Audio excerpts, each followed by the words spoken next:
फिर सेकंड वाला क्या है, वो भी सिमिलर चीज दिखाता है, पर इसमें एक और एडिशनल प्रूफ है।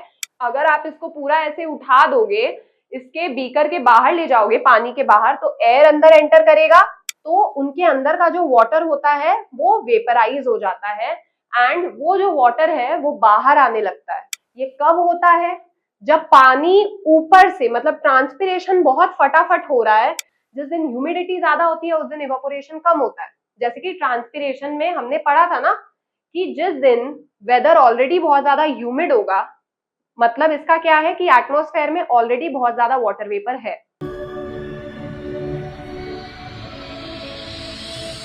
Hello everyone, this is me Shruti, your science teacher from Edonomics classes, and आज के इस क्लास में हम पढ़ेंगे ट्रांसपिरेशन। ट्रांसपिरेशन एक प्लांट रिलेटेड चैप्टर है, क्योंकि ये प्लांट बॉडी में होता है एंड ये ह्यूमन बींग्स में नहीं होता है। एंड इस चैप्टर में हम लोग और भी बहुत चीजों पे ध्यान देंगे, जैसे ऐसे कौन कौन से फैक्टर्स हैं जो ट्रांसपिरेशन को अफेक्ट करते हैं, गटेशन क्या होता है, ब्लीडिंग क्या होता है, ट्रांसपिरेशन से कुछ रिलेटेड एक्सपेरिमेंट्स पे भी ध्यान दिया जाएगा। तो चलिए बिना किसी देरी के शुरू करते हैं। तो सबसे पहले डेफिनेशन क्या है ट्रांसपिरेशन की? Transpiration is the loss of water in the form of water vapor from the leaves and aerial parts of the plant. तो जैसे ह्यूमन बीइंग स्वेट करते हैं ना, जब भी हम लोग को बहुत गर्मी लगती है तो फिर हम लोग स्वेटिंग करते हैं, है ना, मतलब हमारे स्किन से वाटर लूज हो जाता है इन द फॉर्म ऑफ छोटे छोटे जो ड्रॉपलेट्स आ जाते हैं स्किन पे, एंड फिर वो इवापोरेट हो जाते हैं। तो जैसे ही ये जो वाटर है वो इवापोरेट होता है तो हमें एक कूलिंग इफेक्ट हम एक्सपीरियंस कर पाते हैं, है ना, हमें थोड़ी ठंडक महसूस होती है, क्योंकि वो जो वाटर है जब वो इवापोरेट होता है तो अपने साथ वो बहुत सारा, मतलब बहुत सारी हीट एनर्जी लेकर के चला जाता है, जिसकी वजह से हमें कूलिंग इफेक्ट महसूस होता है। तो सेम प्लांट्स के भी केस में होता है कि प्लांट्स भी वाटर लूज करते हैं लीव्स के थ्रू और अदर एरियल पार्ट्स के थ्रू। एरियल पार्ट्स क्या है? जो एटमॉस्फेयर से ज्यादा एक्सपोज्ड है, मतलब जो बाहर के तरफ है, ठीक है, जो एयर से बहुत ज्यादा हद तक एक्सपोज्ड है, ठीक है। तो ट्रांसपिरेशन क्या? It is the loss of water. Plant जब वाटर लूज करता है इन the form of water vapour, और किन पार्ट से लूज करता है? लीव्स हो गया, और भी एरियल पार्ट। एरियल पार्ट यानी कि जो एयर से बहुत ज्यादा एक्सपोज्ड है, ठीक है। So it is a loss of water in the form of water vapor from the leaves and other aerial parts of the plant. तो अब कुछ एक्सपेरिमेंट्स देखेंगे हम जो ट्रांसपिरेशन के ऊपर है, ठीक है। तो सबसे पहले क्या है, हमने यहाँ पे एक पॉटेड प्लांट लिया है और उसको पॉलिथीन से पूरा कवर कर दिया है, एंड इस सेटअप को हमने सनलाइट के अंदर छोड़ दिया, मतलब सनलाइट के नीचे छोड़ दिया है। तो कुछ टाइम बाद अगर आप नोटिस इसको करोगे तो यहाँ पे पॉलिथीन के अंदर कुछ छोटे छोटे वाटर ड्रॉपलेट्स आपको दिखाई देंगे, ठीक है, छोटे छोटे वाटर ड्रॉपलेट्स यहाँ पे एक्यूमुलेट हो जाएंगे। तो ये वाटर ड्रॉपलेट्स आए कहां से? ट्रांसपिरेशन के मदद से। अब ये वाटर ड्रॉपलेट्स तभी कंडेंस होंगे, तभी यहाँ पे फॉर्म होंगे जब बाहर का टेम्परेचर कूलर होगा, ठीक है, बाहर का टेम्परेचर थोड़ा ठंडा होगा, जिसके वजह से ये जो वाटर वेपर है ये इस सरफेस पे आके कंडेंस हो जाएगा और आप इसको वाटर ड्रॉपलेट्स के फॉर्म में देख पाओगे। तो अब हम लोग देखते हैं सेटअप क्या है। A medium size well watered potted plant is covered with a transparent polythene bag tied around the base of the stem. The plant is left in sunlight for an hour or two. तो 1-2 घंटे के लिए हमें इस setup को sunlight के नीचे छोड़ देना है, ठीक है। फिर हम लोग क्या ऑब्जर्व करते हैं? 1-2 घंटे बाद water droplets appear on the inner side of the bag due to saturation of water vapor given out by the leaves. The water vapor condenses only if the outside temperature is cool enough. तो ये जो water vapor है वो तभी condense होगा जब बाहर का टेम्परेचर थोड़ा कम होगा as compare to the inside temperature, ठीक है। तो इससे क्या होता है, ये जो वाटर है, वाटर वेपर है, वो एक कूलर ऑब्जेक्ट के कांटेक्ट में आते ही वो कंडेंस होके ड्रॉपलेट्स में टर्न हो जाते हैं। अब कंट्रोल सेटअप क्या है? A similar empty polythene bag tied and kept in sunlight will show no drops of water. तो कंट्रोल सेटअप के नाम पे हमने क्या किया, एक और पॉलिथीन बैग को बांध दिया, पर उसके अंदर कोई भी प्लांट नहीं है। तो अगर आप उसको 1-2 घंटे बाद देखोगे तो उसमें कोई भी वाटर ड्रॉपलेट फॉर्म नहीं होंगे, जबकि वो भी सनलाइट के नीचे ही पड़ा है, बट स्टिल उसके अंदर कोई भी वाटर ड्रॉपलेट फॉर्म नहीं होंगे, जिसकी वजह से क्या होगा, this confirms that the water came from the plant. इससे आपको समझ में आ जाएगा कि असली फर्क कहाँ पे आया है दोनों सेटअप में। इस वाले सेटअप में प्लांट है जो वाटर वेपर रिलीज कर रहा है, और जो पॉलिथीन वाले सेटअप में जिसमें प्लांट नहीं था वहां पे कोई भी वाटर वेपर रिलीज नहीं कर रहा है, जिसकी वजह से इसमें आपको वाटर ड्रॉपलेट्स देखने को मिलेंगे पर उस सेटअप में आपको वाटर ड्रॉपलेट्स देखने को नहीं मिलेंगे। अब टेस्ट कैसे कर सकते हो कि वो वाटर है कि नहीं है? उन ड्रॉप्स को क्या करना है हमें, the drops if tested with dry cobalt chloride paper would be confirmed as water only if the blue paper turn pink. तो ब्लू कलर का होता है कोबाल्ट क्लोराइड पेपर, ठीक है, जो ड्राई कोबाल्ट क्लोराइड पेपर होता है वो ब्लू कलर का होता है। तो अगर उन ड्रॉप्स को उस पेपर के कांटेक्ट में लाया जाएगा तो वो जो पेपर है उन ड्रॉप्स को अब्सॉर्ब कर लेगा and it will change its colour, अब वो पिंक कलर का हो जाएगा, ठीक है। तो इससे पता लगेगा कि अंदर जो ड्रॉप्स प्रोड्यूस हुए हैं वो वाटर ही है, क्योंकि वाटर ही ड्राई कोबाल्ट क्लोराइड पेपर को किस में कन्वर्ट कर देता है, मतलब उसका कलर कैसे बदल देता है, पिंक कर देता है उसको, ठीक है। अब सेकंड एक्सपेरिमेंट क्या है, this experiment uses 3 setups A, B and C for a comparative study. तो यहाँ नीचे आपको देखने को मिल जाएगा ये 3 सेटअप है A, B and C। यहाँ पे हम लोग कंपैरेटिव स्टडी कर रहे हैं, यानी कि यहाँ पे तीनों सेटअप्स को कंपेयर किया जाएगा। तो पहले वाले सेटअप में एक पॉटेड प्लांट है, ठीक है, पहले वाले सेटअप में क्या है, एक प्लांट है जिसको ऐसे इस जार से कवर कर दिया गया है। दूसरे वाले सेटअप में प्लांट तो है, उसके साथ साथ हमने यहाँ पे कोबाल्ट क्लोराइड पेपर भी लगा दिया है। एंड तीसरे वाले सेटअप में बस कोबाल्ट क्लोराइड पेपर है, कोई भी प्लांट नहीं है। ये है हमारा कंट्रोल सेटअप, ठीक है, इसमें कोई भी प्लांट नहीं है, इसमें बस कोबाल्ट क्लोराइड पेपर है।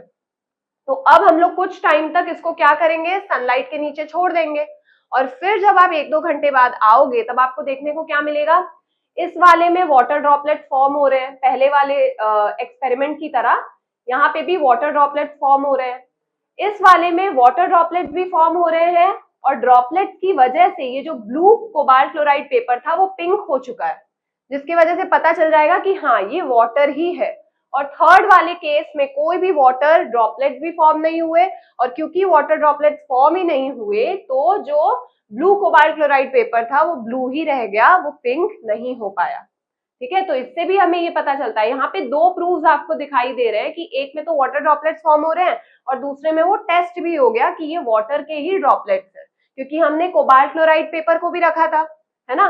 तो अब देख लेते हैं सेटअप ए क्या है, a small well watered potted plant is enclosed within a polythene bag covering the pot and the soil then covered with a bell jar. तो हमने यहाँ पे पॉट को भी इसलिए कवर कर दिया है ना, ताकि जो इवापोरेशन है वो खाली प्लांट से ही हो और ये जो वाटर ड्रॉपलेट्स है वो खाली प्लांट के ही वजह से यहाँ पे आए, यहाँ पे कंडेंस हो। इसको हमने इसलिए कवर कर दिया ताकि यहाँ से वाटर लूज ना हो और उसके जो वाटर ड्रॉपलेट्स है वो यहाँ पे दिखाई ना दे, ठीक है, इसलिए हमने इस वाले पार्ट को कवर कर लिया। फिर सेटअप बी क्या है,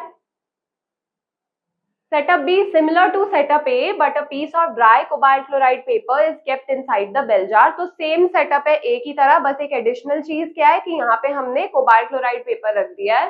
फिर सेटअप सी में क्या है, यहाँ पे कुछ भी नहीं है, बस एक कोबाल्ट क्लोराइड पेपर है, ठीक है। तो ऑब्जर्वेशन क्या है, अबाउट हाफ एन आवर में आपको देखने को मिल जाएगा कि पहला वाला जो सेटअप है it shows water vapour condensing on it's inner wall. तो ये जो जार था उसके इनर वॉल्स में आप वाटर ड्रॉपलेट देख सकते हो।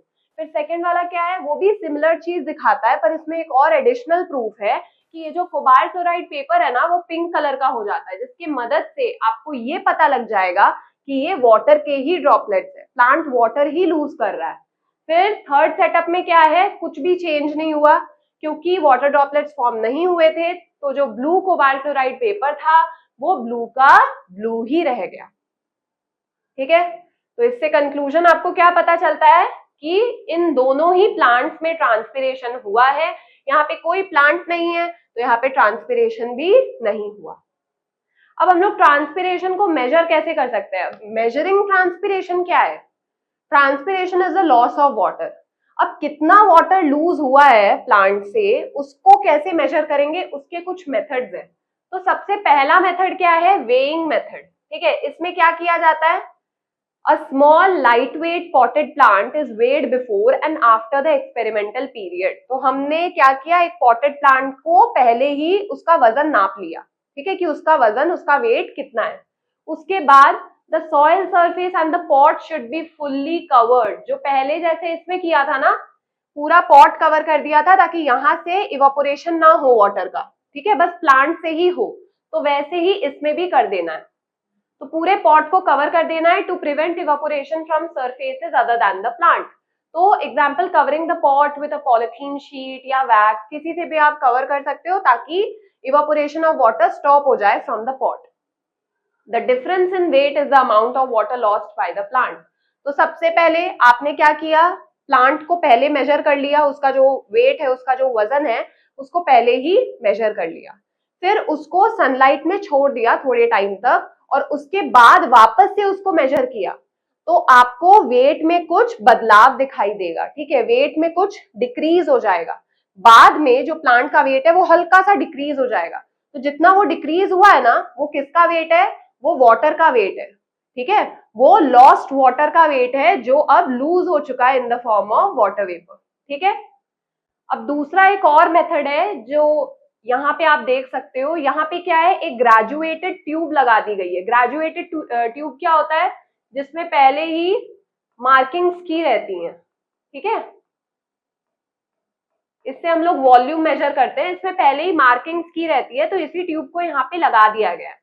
अब यहां से तो ट्रांसपिरेशन होगा, ठीक है, इसमें भी पानी है, तो जैसे जैसे यहाँ पे वाटर की कमी होगी, ये जो वाटर का लेवल है वो भी तो रिड्यूस होगा ना, क्योंकि अगर यहाँ पे वाटर की कमी हो रही है तो वो पानी कहाँ से लेगा, इस ट्यूब से लेगा।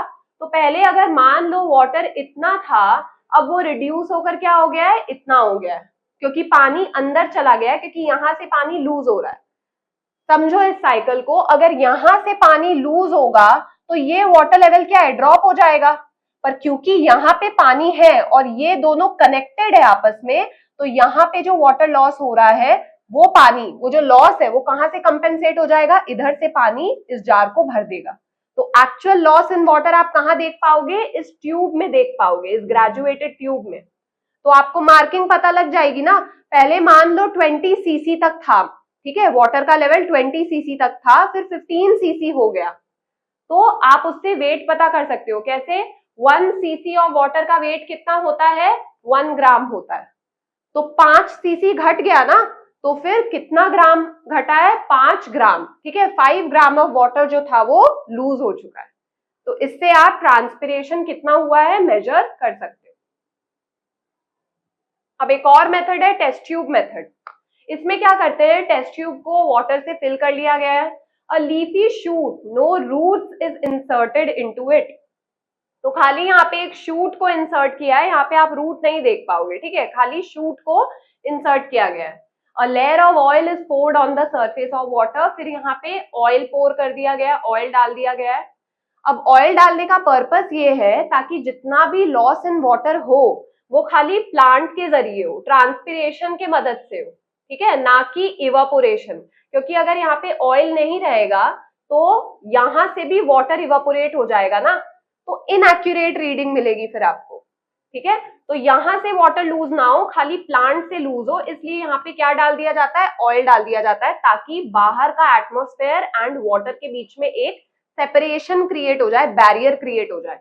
So the oil layer prevents the water from evaporating directly from the surface of the test tube, ensuring that the water loss is only due to plant's absorption to replace the transpirational loss. अब test tube and the shoot are weighed together. तो पहले हमने क्या किया, जब transpiration नहीं हुआ था, हमने इस पूरे सेटअप को वे कर लिया, इसका वजन निकाल लिया, फिर हमने इसको सनलाइट में रख दिया, तो अब ट्रांसपिरेशन हुआ होगा। फिर हम लोग कुछ टाइम बाद क्या करेंगे, the setup is kept for a few hours, now way the setup again at regular intervals. फिर हम लोग सेटअप को ट्रांसपिरेशन के बाद वापस से उसका वेट मेजर करेंगे, तो वेट रिड्यूस्ड मिलेगा, और जितना वेट रिड्यूस मिल रहा है, ठीक है, जितना वेट कम मिल रहा है, जितना लॉस इन वेट है, उतना ही क्या हो जाएगा, वेट ऑफ द वाटर जो कि लूज हुआ है ट्रांसपिरेशन के दौरान। मतलब जो वाटर लूज हुआ है ना, वो आप कैसे निकालोगे, टेस्ट ट्यूब का वेट पहले कितना था, टेस्ट ट्यूब का वेट ट्रांसपिरेशन के बाद कितना था, दोनों में जो फर्क है वही है weight of the lost water during transpiration. कि ट्रांसपिरेशन के दौरान जो वाटर लूज हुआ था उसका वेट वही होगा जब आप दोनों को माइनस कर दोगे। तो ऑब्जर्वेशन क्या है, the decrease in weight will indicate the loss of water by the shoot due to transpiration. अब note, since there are no roots to actively absorb water, water loss through transpiration will be much less than in a whole plant। क्योंकि इस case में root नहीं है ना, इस case में roots नहीं है, तो फिर ट्रांसपिरेशन बहुत ही कम होगा। अगर रूट्स होते यहाँ पे तो ट्रांसपिरेशन बहुत ही ज्यादा होता। ठीक है, तो अब नेक्स्ट मेथड जिसकी मदद से हम लोग ट्रांसपिरेशन को मेजर कर सकते हैं वो है पोटोमीटर मेथड। ये है गेनोंग्स पोटोमीटर। ठीक है, तो पोटोमीटर होता क्या है, it is a device that measures the rate of water intake by a plant which is almost equal to the water loss through transpiration. तो पोटोमीटर एक ऐसा डिवाइस है जो ये मेजर करता है कि प्लांट ने कितना वाटर अब्सॉर्ब किया है।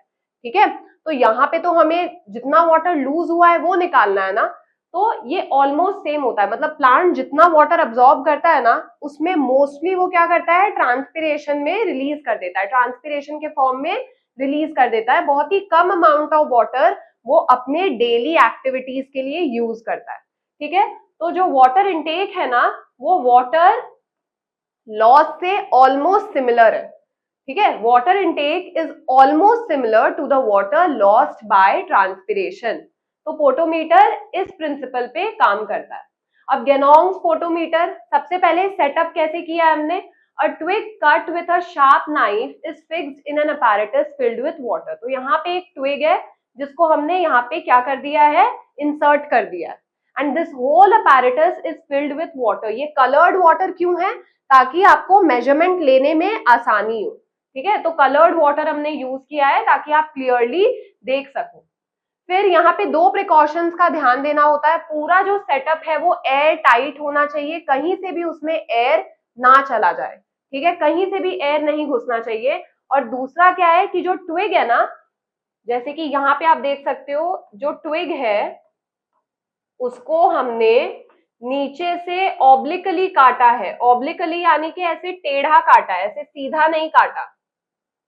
ठीक है, तो ऐसे काटा है, ऐसे स्लैंटिंग मेथड से, ऐसे सीधा नहीं काटा है हमने ट्विग को। अब इसके पीछे कुछ रीजंस है। सबसे पहले अगर आप नोटिस करोगे कि जब ट्विग को हमने सीधा काटा है तो वाटर इनटेक का जो एरिया है ना वो बहुत छोटा है। मतलब इस केस में जो क्रॉस सेक्शनल व्यू है वो ऐसा है।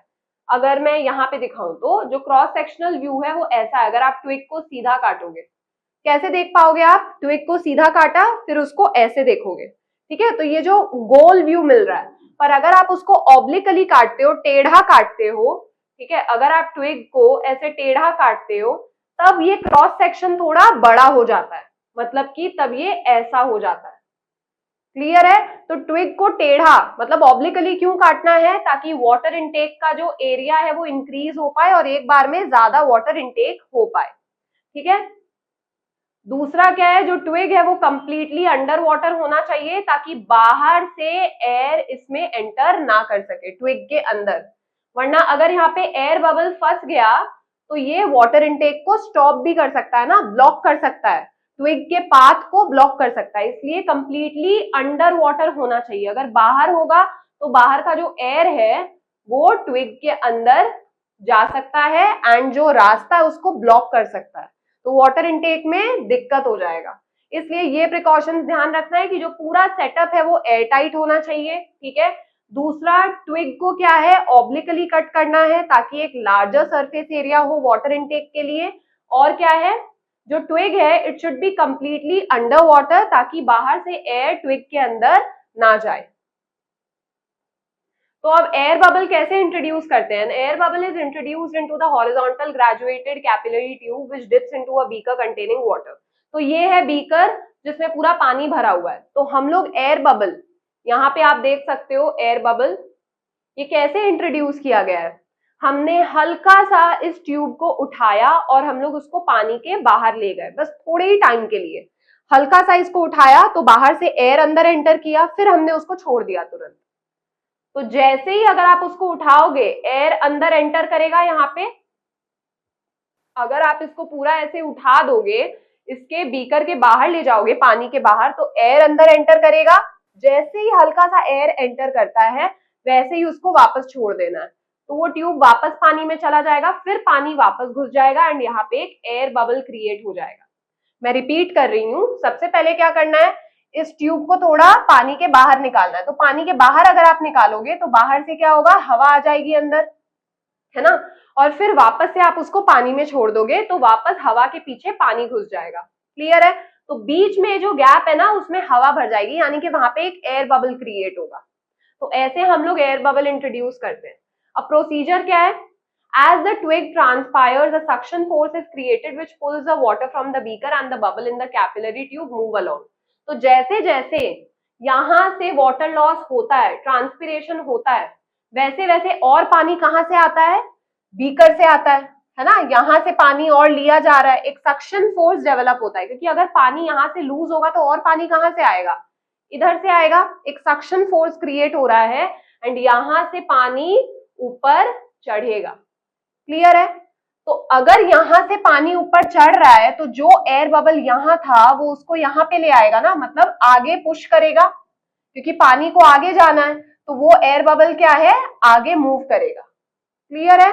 तो ऐसे ही जितना एयर बबल मूव करता है ना उतना ही फर्क हम लोग मेजर करते हैं एंड उसी से हम लोग को पता चलता है कि कितना वाटर लूज हुआ है। पहले एयर बबल यहाँ था, अब लेट्स से यहाँ पे आ गया, तो इतना फर्क हो गया ना, तो स्केल से हम लोग उसको मेजर करते हैं और पता चल जाता है कि कितना वाटर लूज हुआ है। क्लियर है? तो जैसे जैसे पानी यहाँ से ऊपर जाएगा वो एयर बबल को आगे पुश करेगा और एयर बबल के पोजीशन से ही हम लोग पता कर पाएंगे कि कितना वाटर लूज हुआ है। Now the readings on the capillary tube give the volume of water lost in a given time. The air bubble can be brought back into its original position by releasing some more water from the reservoir. तो reservoir क्या है, this is the reservoir. अगर आपको वापस से, अब air bubble इधर आ गया है, तो अगर आपको वापस से एयर बबल को पीछे लाना है तो आप यहां से नल खोल दो, ठीक है। तो जो रिजर्वॉयर का पानी है वो इस रास्ते से पीछे चला जाएगा और आपको जितना तक बबल को पीछे करना है उतने तक आप खोल के रखना, फिर नल को बंद कर देना। तो अगर हम लोग यहाँ से पानी वापस छोड़ेंगे, एयर बबल आगे क्यों गया, क्योंकि पानी की कमी थी, यहाँ से पानी लूज हो रहा था, यहाँ से पानी ऊपर चढ़ रहा था जो एयर बबल को आगे पुश कर रहा था। तो अगर वापस से एयर बबल को पीछे लाना है तो यहाँ से नल खोल दो, तो जो इसके अंदर का पानी होगा वो सीधा यहाँ से एयर बबल को वापस अपने ओरिजिनल पोजीशन तक पुश कर देगा। ठीक है, तो आपको एडजस्ट करके करना होगा, जैसे ही एयर बबल यहाँ पे आ जाता है नल को वापस बंद कर देना। क्लियर? तो ऐसे एयर बबल को अपने वापस ओरिजिनल पोजीशन में हम लोग ला सकते हैं। अब लिमिटेशन क्या है पोटोमीटर का, सबसे पहले एयर बबल इंट्रोड्यूस करना उतना आसान नहीं है जितना यहाँ पे बोला गया है कि तुरंत से कैपिलरी ट्यूब उठा लो फिर डाल दो एयर बबल मतलब आ जाएगा, तो उसमें टाइम लगता है और उसमें थोड़ी डिफिकल्टी भी होती है। अब जो ट्विग है, अब वो हमने काट के उसको प्लेस किया है ना वहां पे, तो वो ज्यादा टाइम तक अलाइव नहीं रहेगा, तो वो भी एक दिक्कत है कि ज्यादा टाइम तक वो ट्विग मतलब जो है वो जिंदा नहीं रहेगा। Any changes in the outside air temperature may affect the position of air bubble in the capillary tube. अब लेट से बाहर का टेम्परेचर बहुत ज्यादा है, ठीक है, बाहर का टेम्परेचर बहुत ज्यादा हो गया, तो जो अंदर की जो एयर है वो एक्सपैंड होगी और बबल का साइज क्या है, बढ़ जाएगा। तो अगर बबल का साइज बढ़ेगा तो स्केल पे भी तो फर्क पड़ेगा ना। लेट से पहले बबल इतना बड़ा था, अब बबल फेल करके इतना हो गया, तो ये 1 मार्किंग तक आ गया ना, जबकि ये वाटर लॉस की वजह से बबल आगे नहीं बढ़ा है, ये जो एयर है ना वो एक्सपैंड हुई है, पर फिर भी इनएक्यूरेट रीडिंग तो हो गई। पहले एयर बबल इतना छोटा था, अब एयर एक्सपैंड होने से वो इतना बड़ा हो गया, तो इनएक्यूरेट रीडिंग शो हुई है ना। ये एयर एक्सपेंशन की वजह से एयर बबल बड़ा हुआ है, ना कि वाटर लॉस की वजह से। तो वहां पे आप क्या समझ लोगे, अच्छा इतना वाटर लूज हुआ है, जो कि इनएक्यूरेट होगा। तो ये भी एक डिसएडवांटेज है कि बाहर के टेम्परेचर से एयर बबल भी इनएक्यूरेट रीडिंग दे सकता है। तो यही था कुछ एक्सपेरिमेंट। अब हम लोग ध्यान देंगे काइंड्स ऑफ ट्रांसपिरेशन पे। तो 3 तरह के ट्रांसपिरेशन होते हैं प्लांट के अलग अलग पार्ट से। सबसे पहले होता है स्टोमाटल ट्रांसपिरेशन, जो लीव्स के स्टोमाटा के थ्रू वाटर लॉस को हम लोग बोलते हैं स्टोमाटल ट्रांसपिरेशन, ठीक है। फिर होता है क्यूटिकुलर ट्रांसपिरेशन, जो क्यूटिकल से होता है। क्यूटिकल क्या है, लीव्स के ऊपर, प्लांट के ऊपर क्या होता है, एक वैक्सी कोटिंग होती है जो वाटर लॉस को प्रिवेंट करती है। फिर भी वो पूरे तरीके से वाटर लॉस को प्रिवेंट नहीं कर पाती है एंड थोड़ा बहुत ट्रांसपिरेशन हो ही जाता है, ठीक है, उसको बोलते हैं क्यूटिक्यूलर ट्रांसपिरेशन। फिर क्या है, लेंटिक्यूलर ट्रांसपिरेशन। जो लेंटी सेल से वाटर लॉस होता है उसको लेंटिक्यूलर ट्रांसपिरेशन बोलते हैं। अब लेंटी सेल्स कहाँ पाए जाते हैं, वुडी स्टेम्स में, वुडी पार्ट्स में, जो ट्रीज के वुडी पार्ट्स होते हैं, प्लांट्स के कुछ वुडी ब्रांचेस होते हैं, वहां पे प्रेजेंट होते हैं लेंटी सेल्स। तो वहां से जब वाटर लॉस होता है ना, उसको बोलते हैं लेंटिक्यूलर ट्रांसपिरेशन। तो सबसे पहले क्या है, stomatal transpiration occurs from the leaves through the stomata. Stomata क्या है, अगर किसी को नहीं पता तो minute openings on the leaf epidermis, यानी कि लीफ के सरफेस पे क्या होता है, बहुत सारे छोटे छोटे पोर्स होते हैं, ओपनिंग्स होते हैं जो गैसियस एक्सचेंज में मदद करते हैं, ठीक है, तो उसको बोलते हैं स्टोमाटा। तो जब गैसियस एक्सचेंज हो रहा होता है ना, तो ट्रांसपिरेशन भी साथ साथ में थोड़ा बहुत हो जाता है। तो this is the major part of transpiration that contributes the most to water loss. तो सबसे ज्यादा ट्रांसपिरेशन स्टोमाटा के ही थ्रू होता है। फिर है क्यूटिक्यूलर ट्रांसपिरेशन, ये इसमें सबसे कम ट्रांसपिरेशन होता है, ठीक है, occurs directly from the surface of the leaves and the stem through the cuticle. Cuticle क्या है, द वैक्सी प्रोटेक्टिव लेयर, इसको क्यूटिकल बोलते हैं। This contributes very little to the total transpiration. तो ट्रांसपिरेशन बहुत ही कम होता है क्योंकि क्यूटिकल का मेन फंक्शन क्या है, ट्रांसपिरेशन को रोकना, तो बहुत ही कम ट्रांसपिरेशन होने देता है। अब लेंटिक्यूलर ट्रांसपिरेशन क्या है, occurs from the lenticels which are minute openings on the surface of old stems, woody stems, ठीक है, तो woody stems के ऊपर भी छोटे छोटे ओपनिंग्स होते हैं जिनको बोलते हैं lenticels। जब उनसे वाटर लॉस होता है तो उसको बोलते हैं लेंटिक्यूलर ट्रांसपिरेशन। ये क्यूटिक्यूलर ट्रांसपिरेशन से ज्यादा होता है पर स्टोमाटल ट्रांसपिरेशन से कम होता है, ठीक है, इसमें वाटर लॉस इससे ज्यादा होता है पर इससे कम होता है। अब stomatal transpiration step by step होता कैसे है वो हम लोग देखेंगे। Water is absorb by the roots and move up through the xylem in the stem and reaches the tissues of the leaves. तो हमने जाइलम के बारे में पहले भी पढ़ा है कि जाइलम क्या होता है, जो प्लांट में वाटर एंड मिनरल्स को ऊपर तक पहुंचाता है, अपवर्ड डायरेक्शन में पहुंचाता है और हर एक पार्ट तक पहुंचाता है, ठीक है। तो सबसे पहले जो वाटर है ना, वो हर एक पार्ट तक पहुंचा दिया जाता है और उन्हें पहुंचाता कौन है, जाइलम पहुंचाता है। तो हर एक पार्ट तक पानी पहुंच चुका है। The leaf interior contains a large number of spongy mesophyll cells. तो लीव्स में होते हैं बहुत सारे spongy mesophyll cells. These cells have large intercellular spaces exposed to them, ठीक है। तो इन सेल्स में बहुत सारे, सेल्स के बीच में बहुत सारे सेल्यूलर स्पेसेस, मतलब इंटरसेल्यूलर स्पेस क्या होता है, जैसे बहुत सारे सेल्स हैं तो इनके बीच में बहुत ज्यादा स्पेस है, ठीक है, इसको बोलते हैं इंटरसेल्यूलर स्पेस। ये जो बीच में गैप दिख रही है ना, इसको बोलते हैं इंटरसेल्यूलर स्पेस, ठीक है। अब these spongy mesophyll cells give out some of the water as a thin film. तो मीसोफाइल सेल्स क्या करते हैं ना, जब भी इन पे हीट पड़ती है तो उनके अंदर का जो वाटर होता है वो वेपराइज हो जाता है एंड वो जो वाटर है वो बाहर आने लगता है, वो रिलीज होने लगता है, ठीक है। तो mesophyll cells give out some of the water as a thin film. The water in this film evaporates and forms water vapour which saturates the air in the surrounding intercellular spaces. तो इन sales से क्या होता है, ये जो मीसोफाइल sales है इनसे वाटर रिलीज हो जाता है और कहाँ पे आके एक्यूमुलेट हो जाता है, इन स्पेसेस में एक्यूमुलेट हो जाता है। ये जो इंटरसेल्यूलर स्पेसेस है यहाँ पे वाटर आके क्या हो जाता है, एक्यूमुलेट हो जाता है। ये सेल्स से ही निकल रहा है, जो गोल गोल है ये सेल्स है, मीसोफाइल सेल्स। ये वाटर को रिलीज कर रहे हैं और वाटर बाहर निकल के इन स्पेसेस में जमा हो जा रहा है, ठीक है, यहाँ पे जमा हो जा रहा है वाटर। फिर नेक्स्ट स्टेप क्या है, the water then diffuses into another connecting intercellular spaces, finally reaches the large substomatal space located just below the stomata. From the substomatal space the water vapor escapes through the stomata into the outside atmosphere. तो अब ये जो पानी निकला है ना, ये जो मैंने येलो से दिखाया है, ये जो पानी निकला है इंटरसेल्यूलर स्पेसेस में, सारे इंटरसेल्यूलर स्पेसेस का पानी अब कहाँ पे ट्रैवल करता है, स्टोमाटा की तरफ ट्रैवल करता है, जो ओपनिंग है वहां पे ट्रैवल करता है। और स्टोमाटा के नीचे क्या है, एक सब स्टोमाटल स्पेस है, ठीक है, एक सब स्टोमाटल स्पेस है, ये है स्टोमाटा, ठीक है। अब अंदर क्या है, एक सबस्टोमाटल स्पेस है, गैप है, तो सारा पानी वहां पे चला जाता है एंड फिर वहीं से बाहर निकल जाता है इन the form of water vapour, यानी कि एटमॉस्फेयर में चला जाता है, डिफ्यूज हो जाता है। ठीक है, तो हमने स्टेप बाय स्टेप क्या पढ़ा कि जो मीसोफाइल सेल्स है उनमें पानी होता है, लीफ के अंदर मीसोफाइल सेल्स होते हैं जिनमें पानी होता है। जैसे ही इन पे सनलाइट पड़ती है, वो जो पानी है मीसोफाइल सेल से निकल करके उनके बीच के स्पेसेस में आके जम जाता है, मतलब जमता नहीं है, कलेक्ट हो जाता है। ठीक है, अब जितने भी इंटरसेल्यूलर स्पेसेस हैं सब में पानी है। अब वो सारा पानी कहाँ जाएगा, स्टोमाटा की तरफ। ठीक है, तो स्टोमाटा में होता है एक स्पेस जिसको बोलते हैं सबस्टोमाटल स्पेस, जो एटमॉस्फेयर से डायरेक्टली एक्सपोज्ड होता है।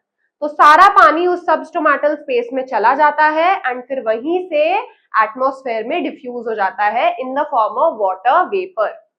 क्लियर है, तो ऐसे होता है stomatal transpiration.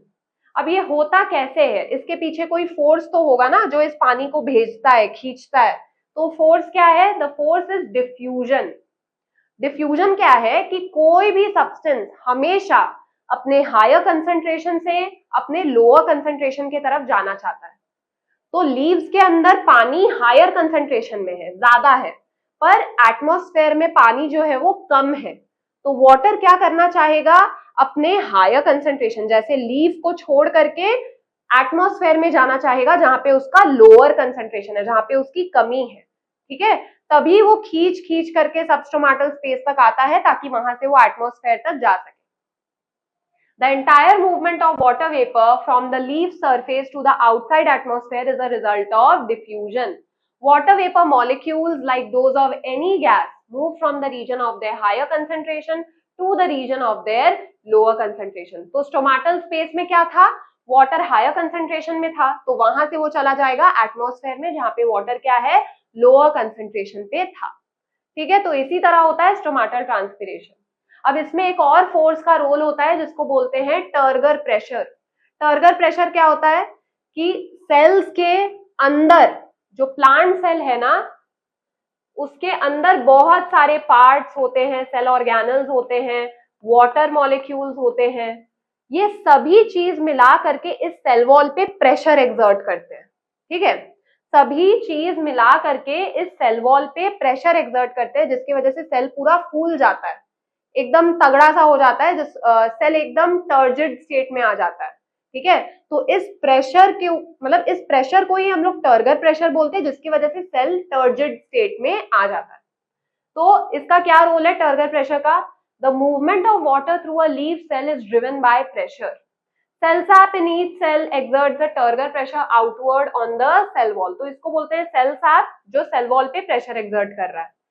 This pressure forces some water out of the cell wall into the air space between the cells. तो ये मान लो मीसोफाइल सेल्स है, अब अंदर का जितना भी मटेरियल है ना वो पुश कर रहा है, वाटर को बाहर पुश कर रहा है। और बाहर क्या है, बाहर है इंटरसेल्यूलर स्पेस। ठीक है, तो जो पानी यहाँ पे आया था वो कैसे आया, क्योंकि इन सेल्स के अंदर था हाई टर्गर प्रेशर, जिसकी वजह से वाटर पुश आउट हो रहा था और कहाँ इकट्ठा हो गया, इन दिस इंटरसेल्यूलर स्पेस। ठीक है, और वहीं से वेपराइज हो जाएगा, मतलब सबस्टोमाटल स्पेस तक जाके वहां से वेपराइज हो जाएगा। The water evaporates and the vapor diffuses through the stomata. Most water travels along the cell wall by imbibition. Imbibition क्या है, जब जो ऐसे सेल्स होते हैं ना, या तो डेड सेल्स या तो जैसे वुड वगैरह, ये सब सब्सटेंसेस हो गए, ये इनका वाटर को लेकर के बहुत ही ज्यादा स्ट्रॉन्ग एफिनिटी होता है। ठीक है, तो ये लोग रेडिली वाटर को क्या है, अब्सॉर्ब कर लेते हैं। क्लियर है, तो इस प्रोसेस को बोलते हैं इम्बिबिशन, यानी कि जिन सब्सटेंसेस का वाटर को लेके बहुत ज्यादा स्ट्रॉन्ग एफिनिटी होता है, मतलब वाटर की चाह होती है, बहुत स्ट्रॉन्ग चाह होती है उन सब्सटेंसेस में, तो वो वाटर को रेडिली अब्सॉर्ब कर लेते हैं, इसको बोलते हैं इम्बिबिशन। तो वैसा ही होता है सेल वॉल, सेल वॉल भी ऐसा ही होता है। ठीक है, तो पानी एक सेल से दूसरे सेल में कैसे जा सकता है, क्योंकि ये जो बाहर का सेल वॉल है ना, वो क्या करता है, रेडिली वाटर को अब्सॉर्ब कर लेता है। बहुत ही कम पानी डिफ्यूजन के थ्रू अंदर बाहर होता है, मोस्टली जो पानी है ना वो सेल वॉल की वजह से अब्सॉर्ब होता है और बाहर भी निकलता है। क्लियर, तो only a small quantity enters the cell by osmosis. Most of the water जो सेल टू सेल ट्रैवल करता है ना, वो इम्बिबिशन की मदद से करता है। जैसे एक सेल पे चढ़ के वाटर फिर दूसरे सेल में गया, फिर तीसरे सेल में गया, फिर चौथे सेल में गया। तो ये क्यों हो रहा है? क्योंकि हर एक सेल का जो सेल वॉल है वो वाटर को अपने तरफ खींचना चाह रहा है, because of strong affinity for water. ठीक है, तो इस प्रोसेस को इम्बिबिशन बोलेंगे।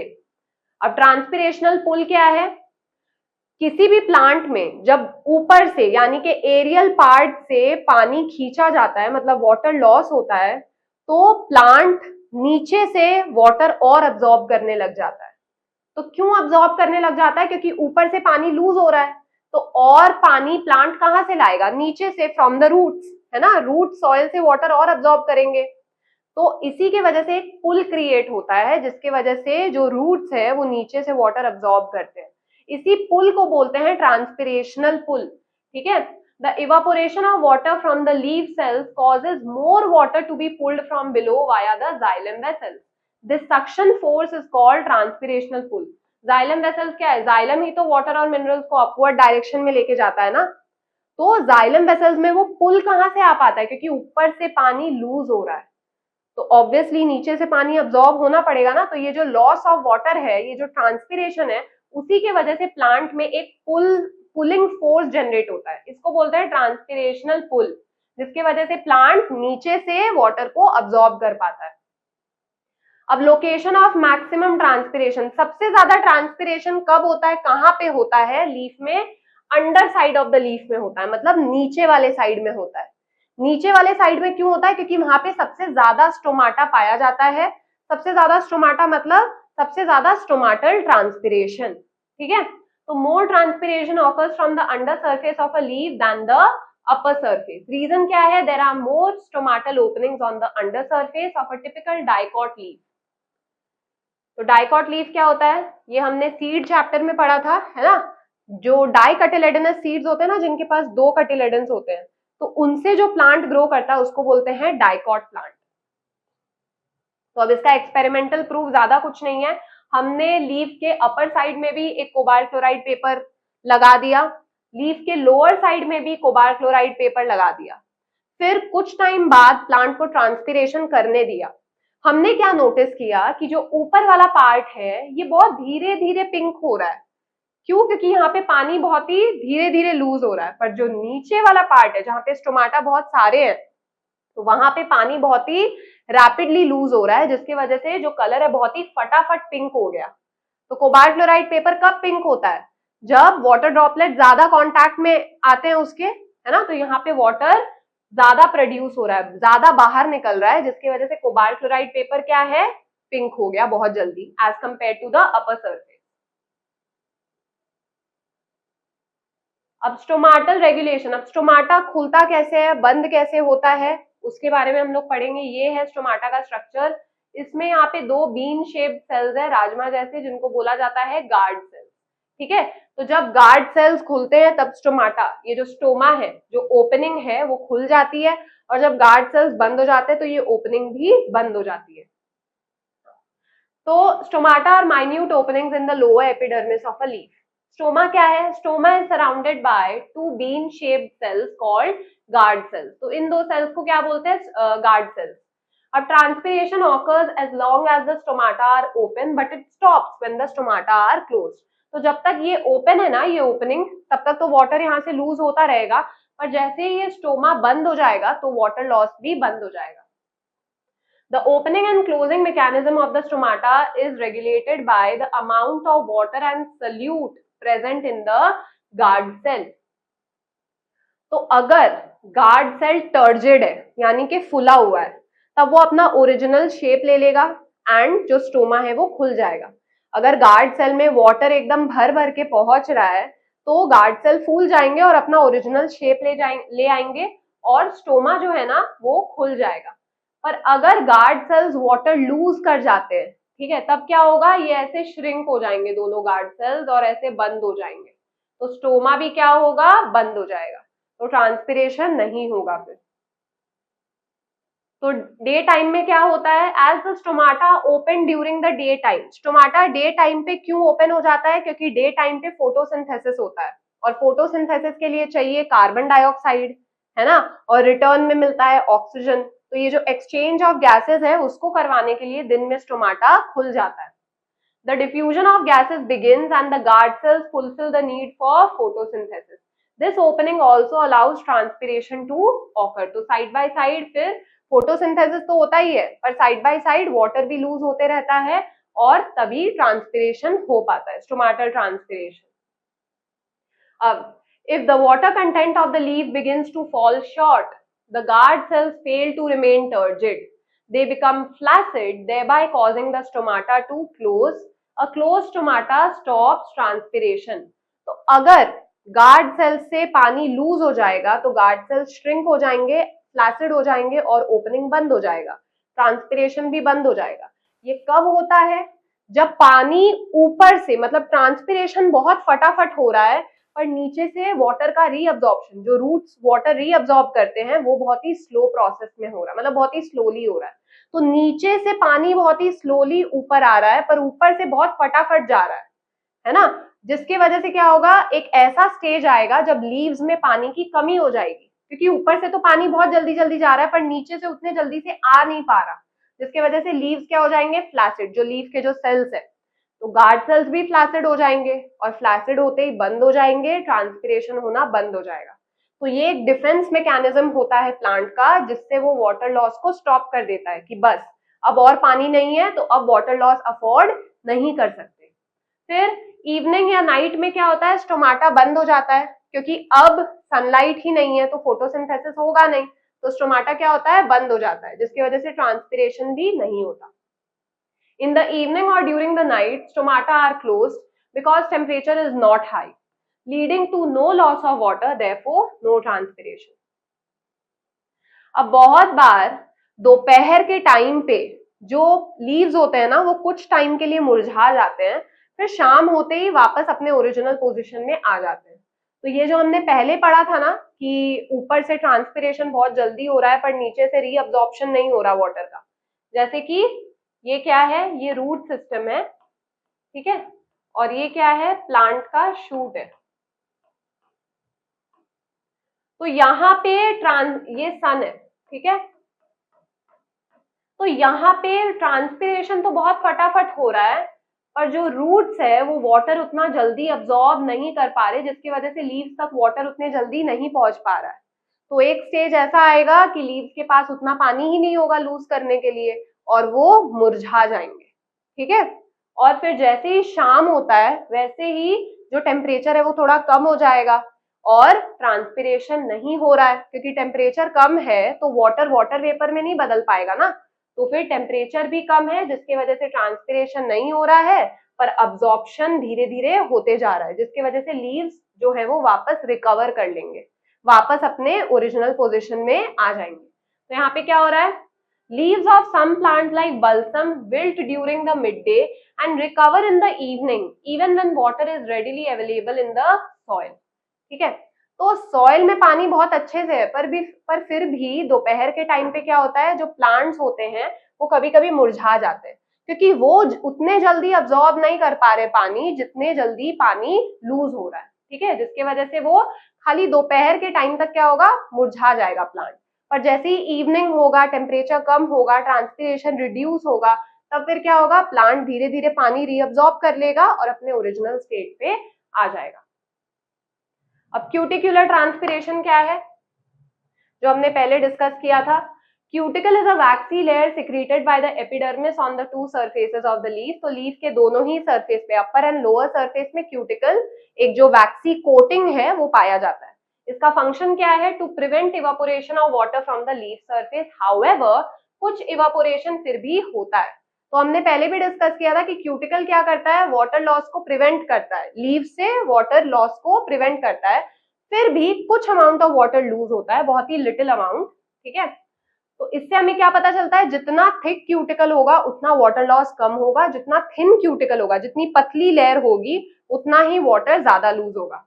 The thicker the cuticle, the lesser is the evaporation, ठीक है. And therefore desert plants have thick cuticles to cut down transpiration.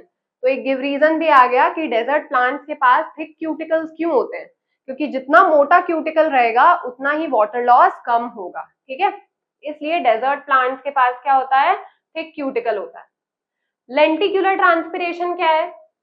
Lenticels are special openings that develop on the older stem. हमने पहले भी पढ़ लिया था कि जो वुडी पार्ट होता है, जो ओल्डर पार्ट होता है प्लांट का, वहां पे भी कुछ ओपनिंग्स होते हैं जिनको बोला जाता है लेंटिसेल्स। ठीक है, फंक्शन क्या है? लेंटिसेल्स भी गैसियस एक्सचेंज में मदद करते हैं जस्ट लाइक स्टोमाटा, पर दोनों में फर्क क्या है? स्टोमाटा लीव्स में प्रेजेंट होता है, लेंटिसेल्स वुडी स्टेम्स वगैरह इन जगह पे प्रेजेंट होते हैं। They allow diffusion of gases for respiration as well as for photosynthesis. Lenticels कभी बंद नहीं होते, स्टोमाटा कभी कभी बंद हो जाता है। ठीक है, रात के टाइम पे बंद होता है, दिन के टाइम पे खुल जाता है। लेंटिसेल्स कभी बंद नहीं होते, they remain open all the time. Water from the cell surfaces directly facing the lenticell evaporates and contributes to transpiration. तो lenticell से जब water lose होता है उसको बोलते हैं lenticular transpiration. The amount of transpiration from lenticels is certainly more than cuticular transpiration but less than stomatal transpiration. तो ये हमने पहले भी पढ़ा था कि lenticular transpiration cuticular transpiration से ज्यादा होता है पर stomatal transpiration से कम होता है। तो अब हम डिस्कस करेंगे फैक्टर्स विच इफेक्ट ट्रांसपिरेशन। तो सबसे पहला फैक्टर क्या है? Intensity of sunlight. अब दो तरह के फैक्टर्स होते हैं, एक्सटर्नल फैक्टर्स और इंटरनल फैक्टर्स। एक्सटर्नल फैक्टर्स क्या है? जो बाहर की जो वेदर कंडीशंस है, ठीक है, जो ट्रांसपिरेशन को इफेक्ट करते हैं। इंटरनल फैक्टर्स क्या है? जो प्लांट के अंदर के कुछ फैक्टर्स है जो ट्रांसपिरेशन को इफेक्ट कर रहे हैं। तो सबसे पहले एक्सटर्नल फैक्टर में क्या है? इंटेंसिटी ऑफ सनलाइट, की सनलाइट कितनी तेज है। ठीक है, during day time stomata are open to facilitate the invert diffusion of CO2 for photosynthesis. At night stomata are closed due to which transpiration occurs during the day. If it's cloudy during the day the stomata are partially closed and transpiration is reduced. तो I hope आपको clear हो गया होगा कि दिन के time पे light की इंटेंसिटी ज्यादा होती है जिसकी वजह से स्टोमाटा खुल जाते हैं गैसियस एक्सचेंज कराने के लिए, फोटोसिंथेसिस के लिए, कार्बन डाइऑक्साइड लेने के लिए। पर साइड बाय साइड फिर क्या होता है? उसी ओपनिंग से ट्रांसपिरेशन यानी कि वाटर लॉस भी होता रहता है। रात के टाइम पे स्टोमाटा क्लोज हो जाते हैं तो ट्रांसपिरेशन नहीं होता है। अगर किसी दिन बहुत ही क्लाउडी डे है यानी कि पूरे बादल घिरे हुए हैं, सनलाइट उतने अच्छे से नहीं निकल रही है, तो उस टाइम पे क्या होगा? जो स्टोमाटा है वो पार्शियली क्लोज होंगे, मतलब थोड़ा सा खुला रहेंगे, तो उस टाइम पे भी ट्रांसपिरेशन होगा पर बहुत ही कम होगा। ठीक है, अब टेम्परेचर क्या है? हायर टेम्परेचर मतलब हायर ट्रांसपिरेशन, ज्यादा ट्रांसपिरेशन। लोअर टेम्परेचर मतलब कम ट्रांसपिरेशन, क्योंकि इवापोरेशन ही तो होता है ना, इवापोरेशन की ही तरह है। वाटर किस में कन्वर्ट हो रहा है? वाटर वेपर में कन्वर्ट हो जा रहा है। तो अगर टेम्परेचर ज्यादा होगा तो ज्यादा वाटर वाटर वेपर में कन्वर्ट हो जाएगा, अगर टेम्परेचर कम होगा तो कम वाटर वाटर वेपर में कन्वर्ट होगा। ठीक है, तो increase in temperature allows more water to evaporate and also leads to a decrease in temperature reduction, that is cooling. Warm air holds more water vapor than cold air. Therefore, higher temperature leads to more transpiration. जब भी temperature ज्यादा होता है तो air particles जो होते हैं ना वो दूर दूर हो जाते हैं, मतलब एयर मॉलिक्यूल्स में स्पेसेस बढ़ जाते हैं। तो अब यहाँ पे ज्यादा वाटर वेपर होल्ड किया जा सकता है वार्म एयर में, पर कोल्ड एयर में ऐसा नहीं होता। मॉलिक्यूल्स पास पास होते हैं तो वो ज्यादा वाटर वेपर होल्ड नहीं कर पाएंगे जो ट्रांसपिरेशन से मिल रहा है। इसीलिए वार्म क्लाइमेट में ट्रांसपिरेशन ज्यादा होता है, कोल्ड क्लाइमेट में ट्रांसपिरेशन कम होता है। अब वेलोसिटी ऑफ विंड, विंड की स्पीड कैसी है? अगर विंड की स्पीड ज्यादा होगी तो जो वाटर वेपर है ना वो जल्दी इवापोरेट होगा, तो ट्रांसपिरेशन ज्यादा होगा।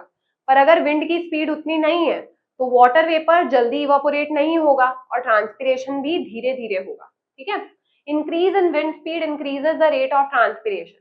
When wind blows faster water vapour release during transpiration is removed faster. ठीक है, and the air outside the leaf does not get saturated with water. जो लीफ के बाहर का जो एयर है उसमें वाटर वेपर भरा हुआ नहीं है। क्यों? क्योंकि विंड उस वाटर वेपर को कहीं और लेकर के चला गया है। ठीक है, तो जो लीफ के बाहर का जो एयर है ना वो अभी भी और वाटर वेपर होल्ड कर सकता है। Clear? This maintains a steep concentration gradient. Steep concentration gradient यानी कि जो फर्क है, ठीक है, लीफ के अंदर पानी ज्यादा है, बाहर के एटमॉस्फेयर में पानी कम है, तो इससे क्या होता है? ये फर्क मेंटेन्ड होता है। अगर विंड कॉन्स्टेंटली वाटर वेपर को आगे कैरी करता जाएगा तो लीफ के जो बाहर का एटमॉस्फेयर है उसमें वाटर वेपर कम ही रहेगा, लीफ के अंदर वाटर वेपर ज्यादा ही रहेगा और दोनों में फर्क रहेगा। ठीक है, फर्क जो है वो मेंटेन्ड रहेगा। अगर ये फर्क नहीं रहा ना तो कोई ट्रांसपिरेशन नहीं होने वाला, हायर टू लोअर कंसेंट्रेशन में मूवमेंट ही नहीं होगा वाटर का, तो कोई ट्रांसपिरेशन नहीं होने वाला। तो ये फर्क होना बहुत ज्यादा जरूरी है, जो विंड की वेलोसिटी जब ज्यादा होती है तब वो फर्क मेंटेन्ड रहता है। अब क्या है, ह्यूमिडिटी। तो जब भी वेदर बहुत ह्यूमिड है, इसका मतलब क्या है कि एयर में ऑलरेडी बहुत ज्यादा वाटर वेपर है, तो क्या वो प्लांट से और वाटर वेपर होल्ड कर पाएगा? नहीं कर पाएगा, जिसकी वजह से ह्यूमिड वेदर में ट्रांसपिरेशन कम रहता है। ठीक है, कम होता है। Transpiration is reduced if the air outside is humid. High humidity reduces the rate of outward diffusion of internal water vapour across the stomata, thus reducing the rate of transpiration। तो बाहर ही अगर इतना पानी है तो क्या स्टोमाटा के अंदर का पानी एटमॉस्फेयर और होल्ड कर पाएगा? नहीं कर पाएगा। इसीलिए ह्यूमिड एयर में मतलब ह्यूमिडिटी जिस दिन ज्यादा है उस दिन ट्रांसपिरेशन कम ही रहेगा। अब carbon dioxide concentration, an increase in the CO2 level in the outside air above 0.03 concentration causes stomata to close. This leads to a decrease in the rate of transpiration। तो एक और नया फैक्टर, अगर outside air में carbon dioxide का level increase हो जाता है, यानी कि 0.03% से इंक्रीज हो जाता है, तब क्या होगा? स्टोमाटा बंद हो जाएगा, ट्रांसपिरेशन बंद हो जाएगा। अब एटमॉस्फेरिक प्रेशर क्या है? Rate of transpiration increases with a decrease in atmospheric pressure as lower pressure enhances the diffusion of water vapor into the atmosphere। तो ज्यादा प्रेशर की वजह से क्या होगा? एयर मॉलिक्यूल्स पास पास आ जाएंगे, क्योंकि ज्यादा प्रेशर रहेगा तो सारे एयर मॉलिक्यूल्स क्या है? पास पास आ जाएंगे। तो क्या यहाँ पे आपको जगह दिख रही है? क्या वो वाटर वेपर होल्ड कर पाएंगे? उतना नहीं कर पाएंगे। और अगर यही कम प्रेशर है तो एयर मॉलिक्यूल्स दूर दूर हैं, तो ये और वाटर वेपर होल्ड कर सकते हैं। ठीक है, प्लांट से भी और वाटर वेपर लेके उसको होल्ड कर सकते हैं। तो जिस दिन प्रेशर कम होता है उस दिन ट्रांसपिरेशन ज्यादा होता है, जिस दिन एयर प्रेशर ज्यादा होता है उस दिन ट्रांसपिरेशन कम होता है। ठीक है, अब इंटरनल फैक्टर्स क्या है? Water content of the leaves, यानी कि लीव्स में कितना पानी है। क्या पता प्लांट के अंदर पानी ही ना हो, तब क्या ट्रांसपिरेशन होगा? ऑब्वियसली नहीं होगा। तो if the water content decreases due to insufficient absorption by the roots, अगर roots water absorb ही नहीं कर पा रहे, प्लांट में अंदर ही पानी नहीं है, the leaves will wilt, यानी कि लीव्स मुरझा जाएंगे। क्या पता सॉइल में पानी नहीं है, तो रूट्स कहाँ से उसको अब्सॉर्ब करेंगे पानी, है ना? The guard cells therefore lose the turgidity, जो guard cells है वो मुरझा जाएंगे और जो स्टोमाटल ओपनिंग है वो बंद हो जाएगी, जिसकी वजह से ट्रांसपिरेशन स्टॉप हो जाएगा। It causes the stomata to close to prevent further water loss, thereby leading to a decrease in transpiration, जिसके वजह से ट्रांसपिरेशन कम हो जाता है या तो बंद हो जाता है। ठीक है, अब हमने जैसे पहले पढ़ा था कि ट्रांसपिरेशन प्लांट के लिए कुछ हद तक अच्छा होता है, पर एक्सेस ट्रांसपिरेशन प्लांट के लिए सही नहीं है। तो जो प्लांट्स होते हैं ना वो खुद में कुछ कुछ चेंजेस करते हैं ताकि एक्सेस ट्रांसपिरेशन को प्रिवेंट किया जा सके। तो क्या क्या अडेप्टेशंस है? Adaptations in plants to reduce excessive transpiration। सबसे पहले sunken stomata। sunken stomata का मतलब क्या है कि जो ओपनिंग्स है ना वो लीफ के बहुत अंदर घुसे हुए हैं, तो वो डायरेक्टली सनलाइट से एक्सपोज नहीं होंगे, जिसके वजह से वाटर जो है वो उतने जल्दी वेपर में कन्वर्ट नहीं होगा। तो स्टोमाटा आर sunken और कवर्ड बाय हेयर। तो या तो स्टोमाटा बहुत ही अंदर घुसा होगा लीफ के, या तो हेयर से कवर्ड होगा, जिसकी वजह से वाटर एटमॉस्फेयर के डायरेक्ट कांटेक्ट में नहीं आ पाएगा। फिर क्या है? Fewer stomata. बहुत सारे लीव्स में स्टोमाटा बहुत कम होते हैं ताकि ट्रांसपिरेशन कम हो। लीव्स बहुत बार पतले होते हैं, क्योंकि जितना बड़ा लीफ का सरफेस होगा उतना ही ज्यादा स्टोमाटा होगा, उतना ही ट्रांसपिरेशन ज्यादा होगा। तो बहुत सारे प्लांट्स में क्या है, लीव्स एकदम छोटे छोटे या एकदम नैरो होते हैं। Leaves become narrower, example in Nerium, to reduce the surface area expose to the atmosphere.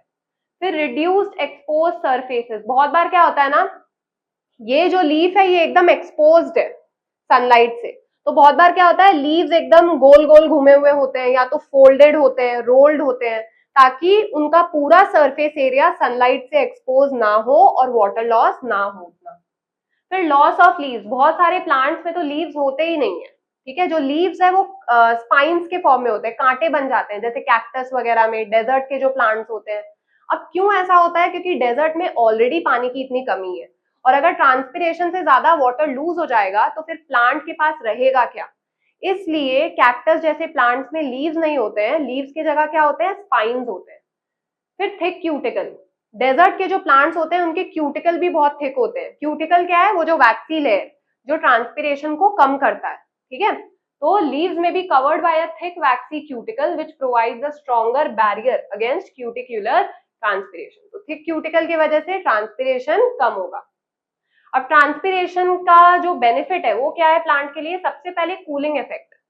पहले ही हमने डिस्कस किया था कि जब भी प्लांट के सरफेस पे, मतलब प्लांट से वाटर वेपर रिलीज होता है, तो ये वाटर वेपर प्लांट के बॉडी से बहुत अमाउंट ऑफ हीट ले करके चला जाता है। तो प्लांट की जो बॉडी है उसमें हीट कम हो गई है अब, है ना, तो प्लांट को एक कूलिंग इफेक्ट मिलेगा, ठीक है। अब अगर प्लांट का टेम्परेचर बहुत ज्यादा है तो उसके अंदर के एंजाइम्स जो है, जो केमिकल प्रोसेस करवाने में काम आते हैं, ठीक है। एंजाइम्स क्या करवाते हैं? केमिकल प्रोसेसेस करवाने में काम आते हैं। तो अगर बहुत ज्यादा टेम्परेचर है प्लांट का तो एंजाइम्स डिस्ट्रॉय हो जाएंगे। Now transpiration is crucial for plants exposed to hot sunny days to prevent overheating as evaporation of water reduces the temperature of the leaf surface।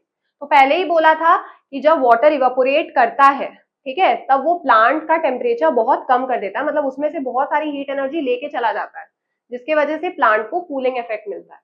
अब सक्शन फोर्स, ये हमने पहले भी डिस्कस किया था कि ट्रांसपिरेशन की वजह से क्या होता है कि ऊपर से पानी जा रहा है। तो अब जब ऊपर से पानी जाएगा तो प्लांट पानी कहाँ से लेगा? नीचे से ना। तो ऊपर से एक पुल जनरेट हो रहा है। जैसे अगर आप पानी, मतलब कोई भी ड्रिंक पी रहे हो स्ट्रॉ की मदद से, तो आप ऊपर से ऐसे सक करते हो ना, तो जैसे जैसे पानी ऊपर जाता है वैसे वैसे नीचे से पानी और आता है स्ट्रॉ के अंदर, एंड जो वाटर लेवल है वो रिड्यूस हो जाता है। तो सेम ट्रांसपिरेशन के केस में भी होता है, ऊपर से पानी लिया जा रहा है और प्लांट नीचे से पानी वापस रीअब्सॉर्ब कर रहा है। अब इसका काम क्या है? अब सॉइल से और न्यूट्रिएंट्स अगर अब्सॉर्ब करना है तो वो इसी पानी के साथ वापस रीअब्सॉर्ब हो जाएंगे, पूरे प्लांट के हर एक पार्ट तक पानी वापस से रिप्लेनिश हो जाएगा। तो ये सब उसके फंक्शन है। Evaporation increases the solute concentration of leaf cells which in turn increases their osmotic pressure. जैसे कि मैं सेल टू सेल बना रही हूँ, ठीक है, ये आप मान लो एक प्लांट ही है और ये सॉइल है, क्लियर है।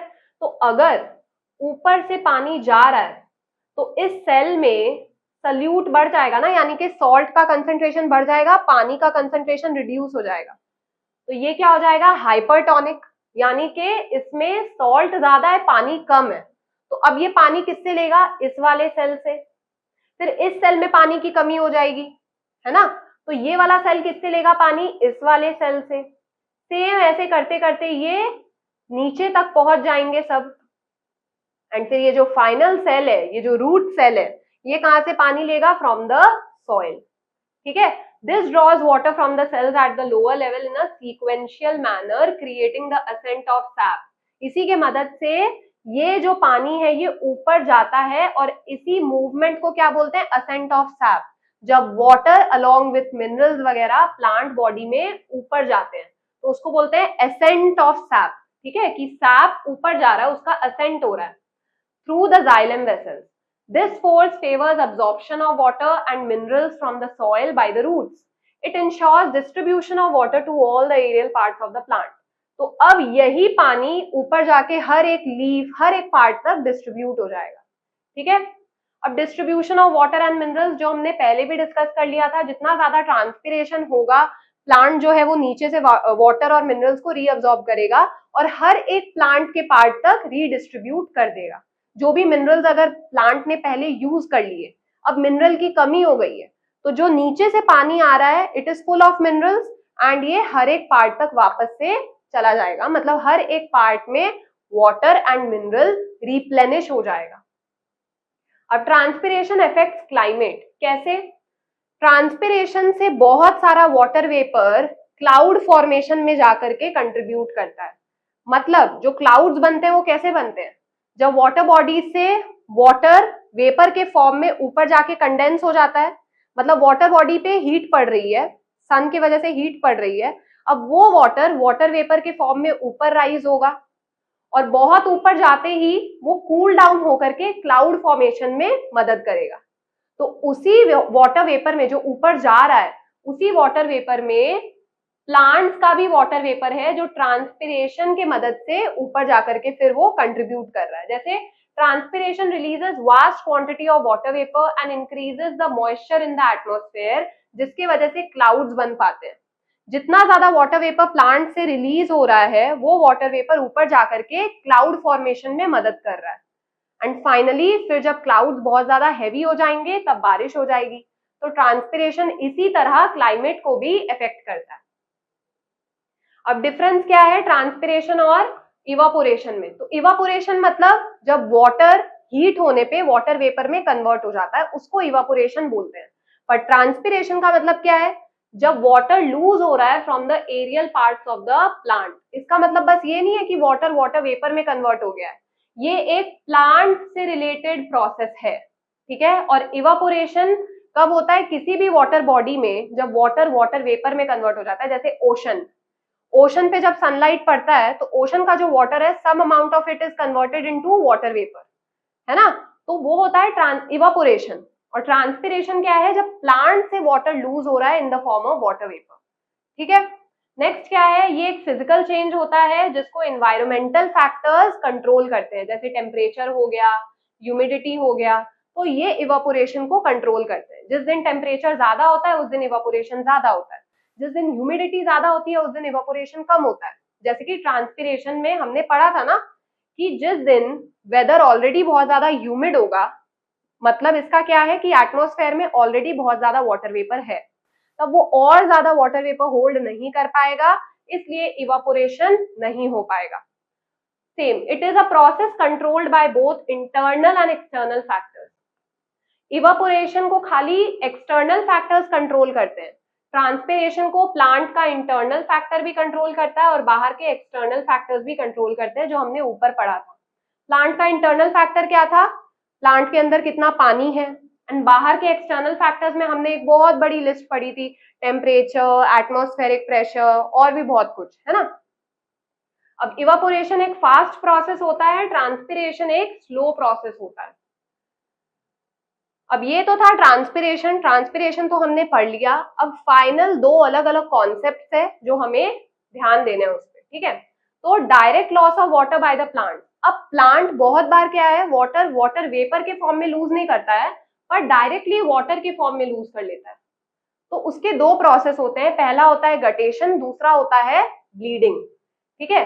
तो गटेशन क्या है? It is the process of exudation of water in the form of liquid droplets from the margin और tips of the leaves of small herbaceous plants through special pore bearing structures called हाइडाथॉर्न्स।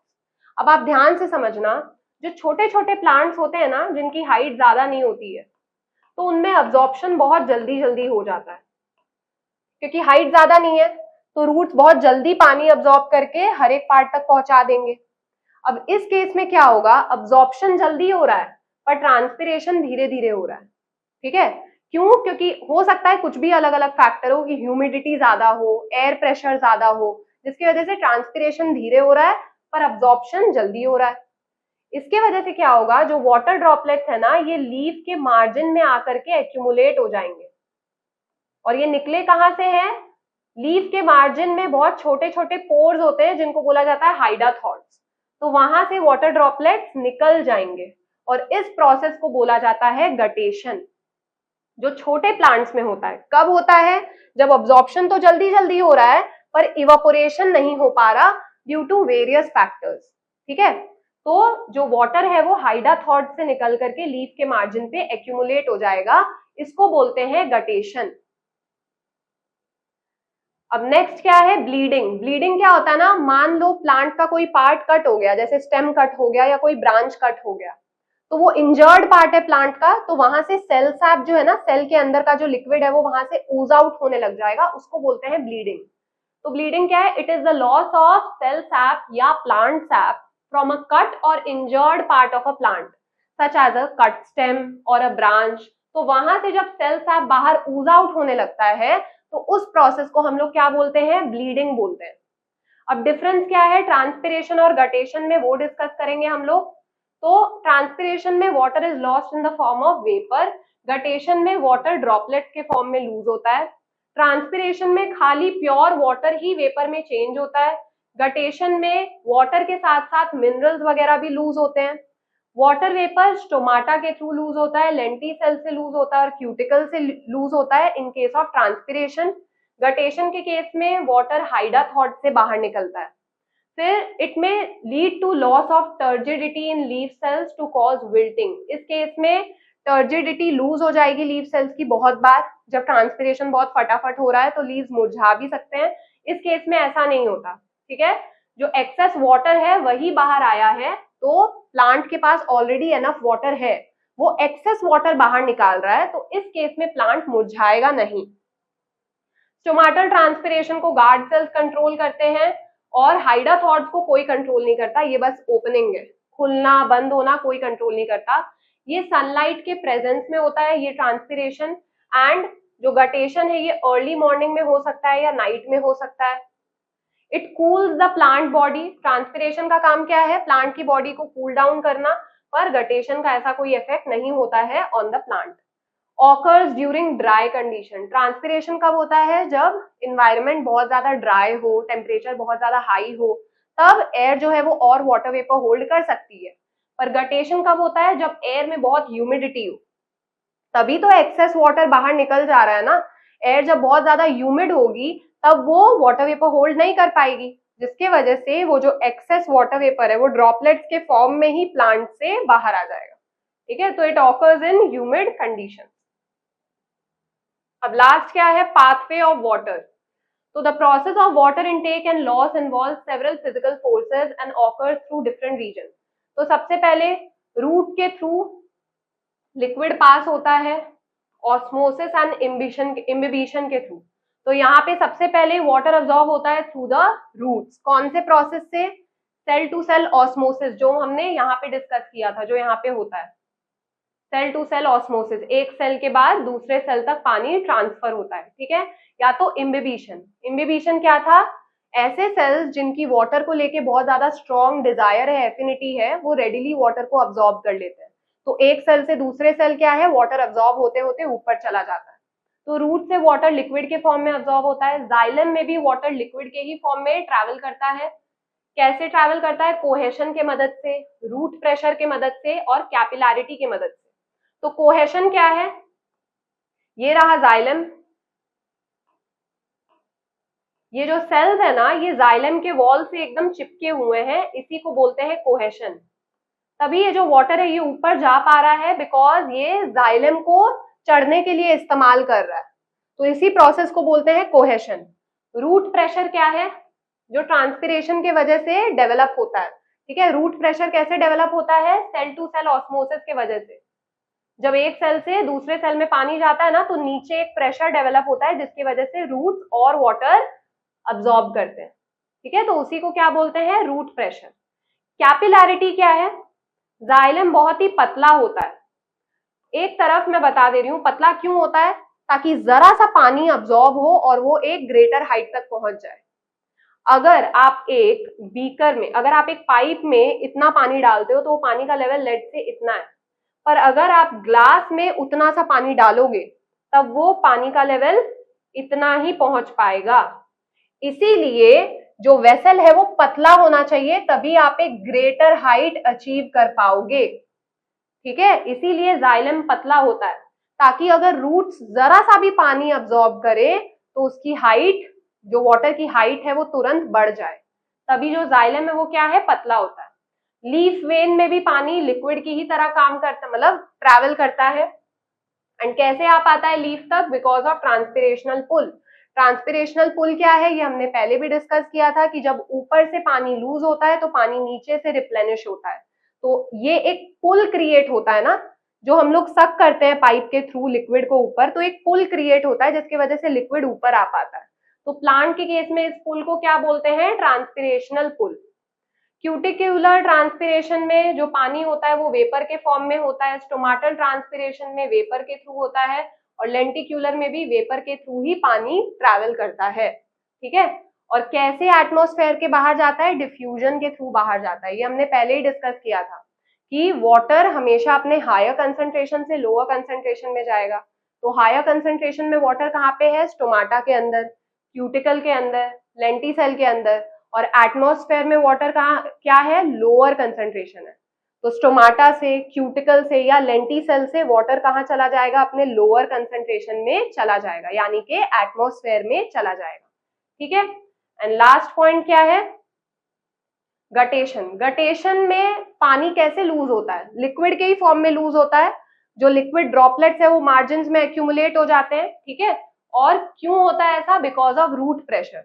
जो छोटे छोटे herbaceous plants होते हैं उनमें ट्रांसपिरेशनल पुल generate करने की कोई जरूरत नहीं होती, रूट प्रेशर ही काफी होता है, क्योंकि उनकी हाइट ही नहीं है उतनी। ठीक है, तो रूट्स ही जरा सा पानी अब्सॉर्ब करेंगे, पूरे प्लांट का वाटर रिक्वायरमेंट पूरा हो जाएगा। ठीक है, और जो एक्सेस वाटर है वो लीफ के मार्जिन में एक्यूमुलेट हो जाता है, इसी को बोलते हैं गटेशन।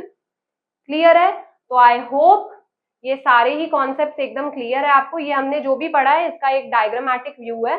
यहाँ पे रूट्स के थ्रू हो रहा है, फिर कोहेशन, रूट प्रेशर और कैपिलैरिटी की वजह से पानी ऊपर चढ़ रहा है। ठीक है, फिर अलग अलग पार्ट्स के थ्रू क्या हो रहा है, यहाँ से स्टोमाटल ट्रांसपिरेशन हो जा रहा है, यहाँ से क्यूटिक्यूलर ट्रांसपिरेशन हो जा रहा है। ठीक है, और यहाँ से गटेशन हो जा रहा है। तो एक ही डायग्राम में आपको सब कुछ बता दिया गया है।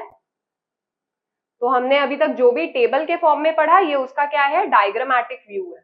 ये आपको आपके बुक में भी मिल जाएगा। तो इसी के साथ हमने पूरा चैप्टर फिनिश कर लिया है। अगर आपके कोई भी डाउट्स हो तो कमेंट सेक्शन में लिख के मुझे जरूर बताएं। मेरी पूरी कोशिश रहेगी आपके सभी डाउट्स को सॉल्व करने की। तो आज की क्लास यहीं पे ओवर होती है, मिलते हैं नेक्स्ट वीडियो में।